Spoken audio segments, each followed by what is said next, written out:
And I'm going to do this video here because I've done a video about this particular subject before, but I want to see more. I want to see a different, maybe a different look at it.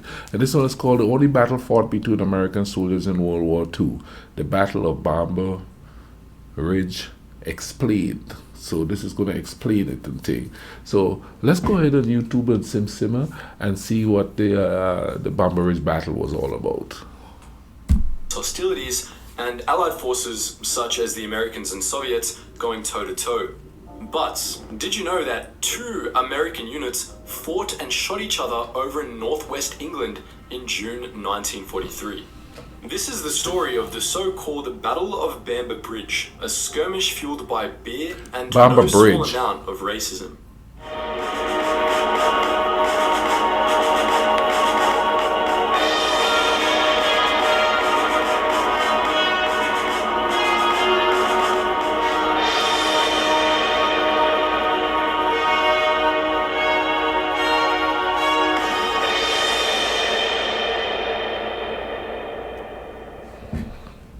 Until US President Harry S. Truman issued Executive Order 9981 in July 1948, the branches of the United States Armed Forces suffered from varying degrees of racial segregation.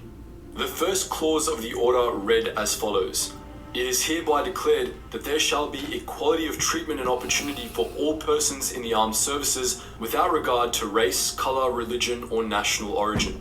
Of course, the order didn't erase racism in the military, and it was put into effect some 5 years after the Battle of Bamber Bridge. Throughout World War II, some 2 million American servicemen passed through or were stationed in the UK for a variety of purposes, and they weren't always on the job. They often toured the UK and interacted with its denizens.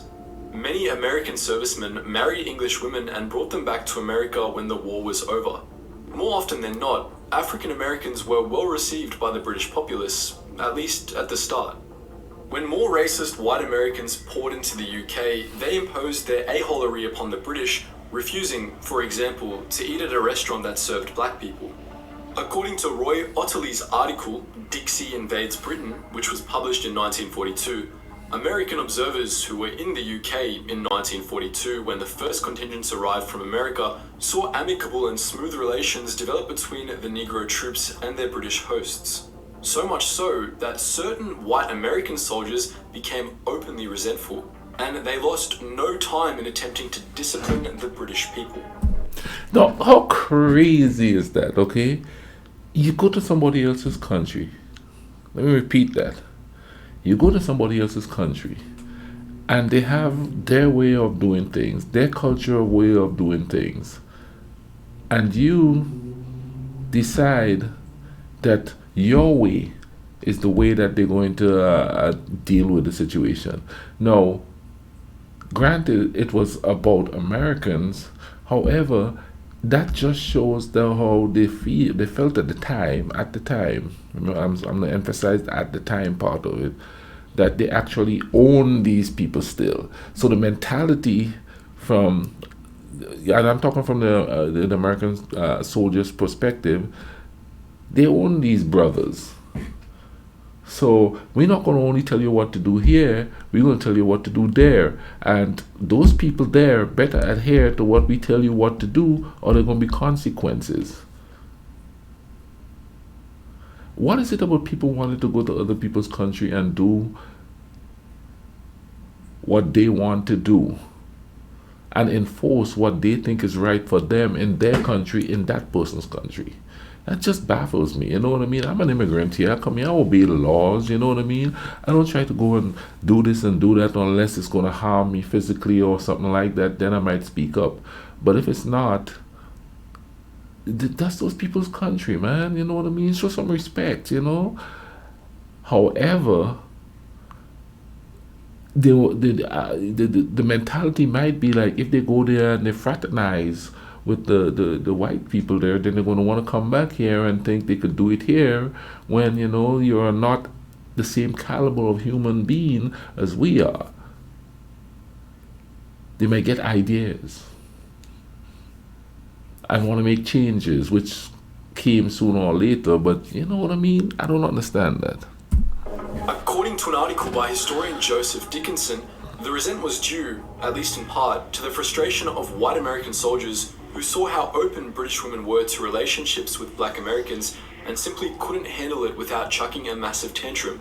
In the words of author Graham Smith, many young girls found the blacks fascinating, appreciating their attentiveness and good manners.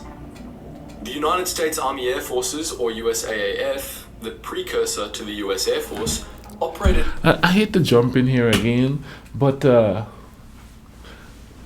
okay, I married somebody from Kentucky, and she was a white person, and I hate to use those terms, but anyway, that's the reality of it. And we got some. It wasn't overt per se, but okay. I remember one time I was driving home. My ex-wife was driving, and I was sitting in the passenger seat, and we were in the back. My son was in the back, sorry, and it's about 2 streets up from where I am, actually. And we were driving, and there's a gas station here called Speedway. It used to be called, oh man, something America. But anyway, this cop stops us. And he walks over to my side of the window. Of course, it's on the other side, to the passenger side of the window. Look past me and ask my ex-wife, are you okay? Is this gentleman, is he harming you or hurting you in any way? He didn't stop us for a traffic infraction. We didn't break any laws. He just came up there because he see a mixed couple, just to ask her if it's okay, if she's okay. You know what I mean? And my ex-wife said, yes, I'm fine. And then she had to get really stern with him and tell him to go away for him to leave us alone. Here's another example of it.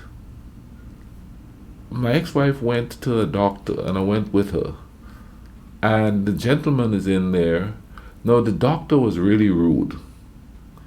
So my ex-wife was like, can I have a female doctor? Because, it's just like a checkup thing. She wasn't sick or anything. Said, can I have another doctor?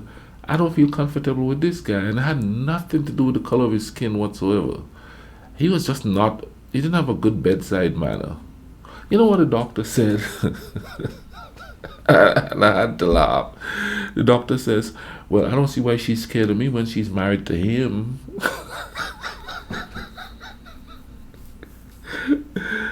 I'm way better looking than the doctor. I mean, come on. But you see what I'm saying? It's just there's as far as that particular thing is concerned, where it said there that they were appalled at how the white British women were so accommodating to the African American soldiers. That kind of stuff happened to Now, not so much. Of course, I haven't dated anybody, period, of any race in like 20 years, by choice.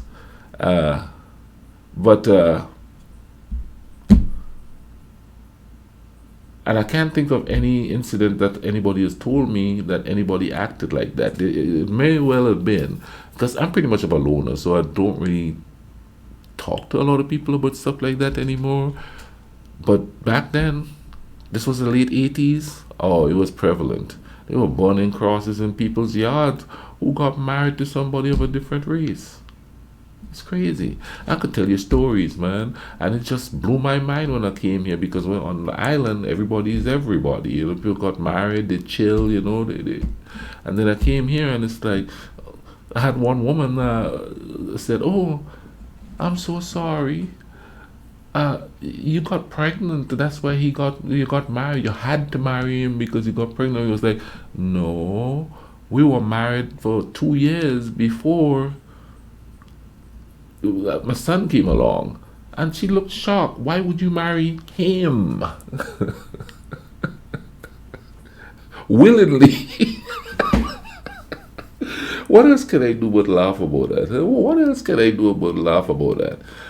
Some people get angry and curse them out and stuff like that. I never saw this woman again. They say, there's a form of disrespect. Pick your battles, man. If she was next door, living next door, then I would probably say something, because I have to see her every day.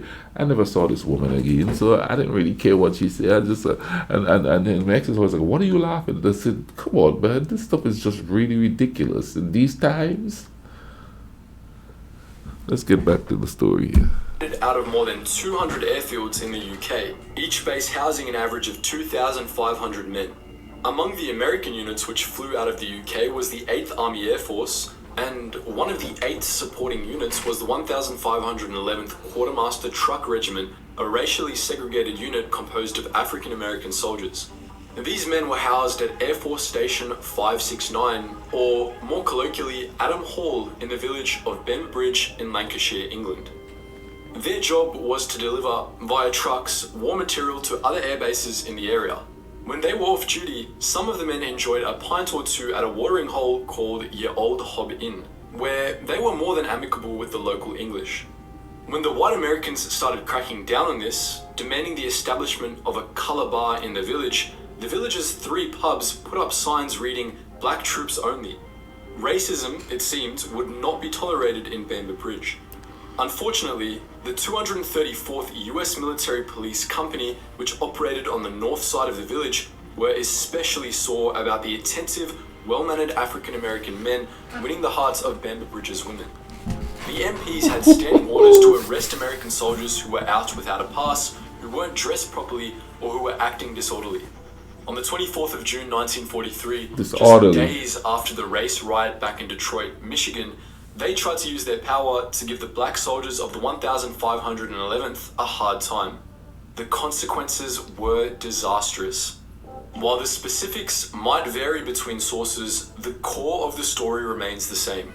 Possibly because an African-American soldier tried to purchase a beer after last orders had been called, MPs Roy A. Windsor and Ralph F. Ridgway entered Ye Old Hob Inn on the night of the 24th and tried to cite one Private Eugene Nunn for being without a pass and for wearing the wrong uniform.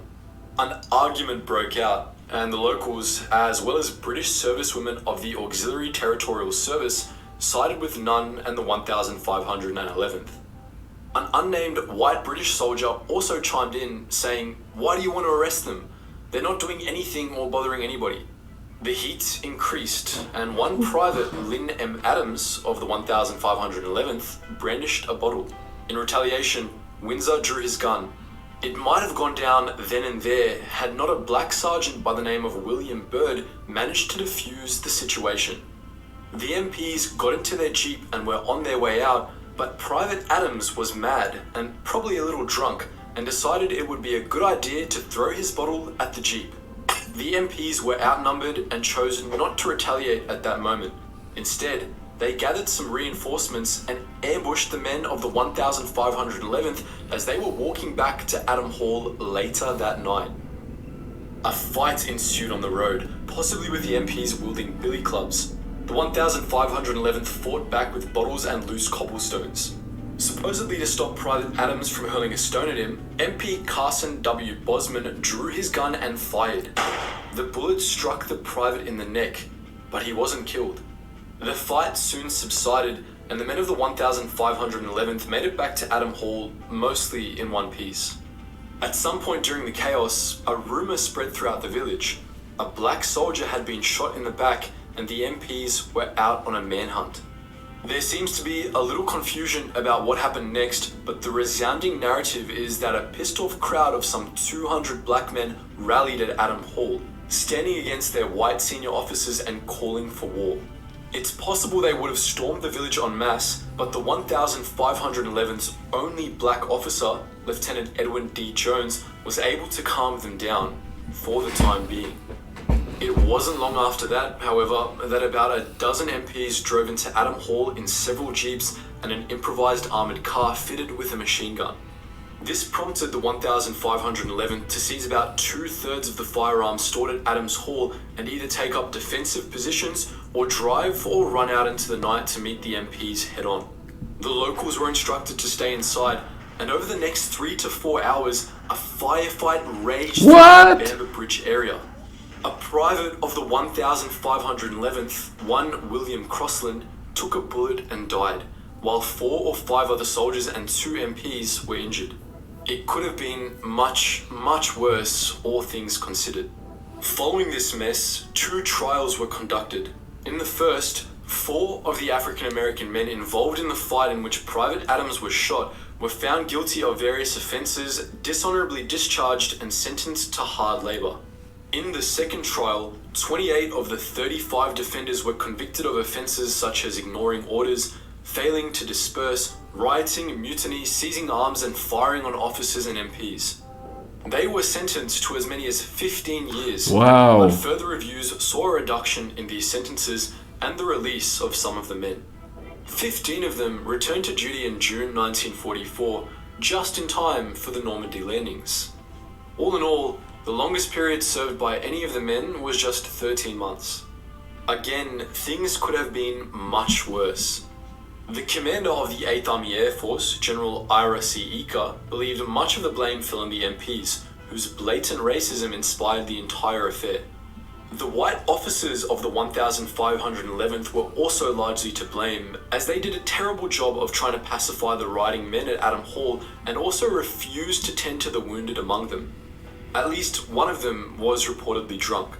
Following the incident, the 1,511th and other trucking units' ranks were purged of racist officers and black officers were integrated into the MP units. Things got slightly better after that. We're interested to know what you think though. Had you heard of the Battle of Bamber Bridge before today? Why do you think it happened? Lastly, can you think of any similar battles which took place during the war? And shout out to my boy Kamal for suggesting this age. Wow. They battled in somebody else's country. They had to tell the people, the citizens there to stay inside. They brought their battles to somebody else's back door.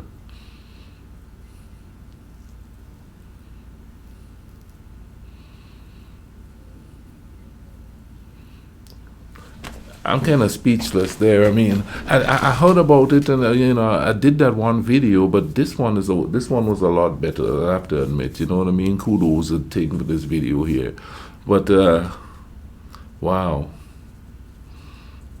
At least it resolved everything. You know what I mean. To a certain extent, I guess. Because that's the thing, the whole idea of that type of racism still lingers. It's not as prevalent, but it lingers. We got to stop treating each other as less than if we're different. We got to stop doing that, man. That is so silly, man, because, we, by far and large, we do get along, so no one person is worse than the other. No one person has committed more crimes than the other. If you live in a predominantly black neighborhood, of course the crimes are there going to be mostly black people doing it. If you live in a white neighborhood, mostly white people are going to be doing the crimes. Because in that neighborhood, because it's the neighborhood, or it's the neighborhood that they reside in, But imagine going to fight for your country, and then they're trying to tell you don't have fun, when the people who are from that area have no problem with you having fun there. You have to be really bigoted to try to stop something from that in somebody else's country. Anyway, man, thank you all for watching this with me. I don't remember who suggested this, but thank you for suggesting that I watch another one just to see what it's all about, you know what I mean? And this is something I'm definitely going to be speaking to people about, when I'm out and about. Thank you all for watching this with me, and I'll leave a link in the description for this video. You all take care of each other, alright? Cool runnings.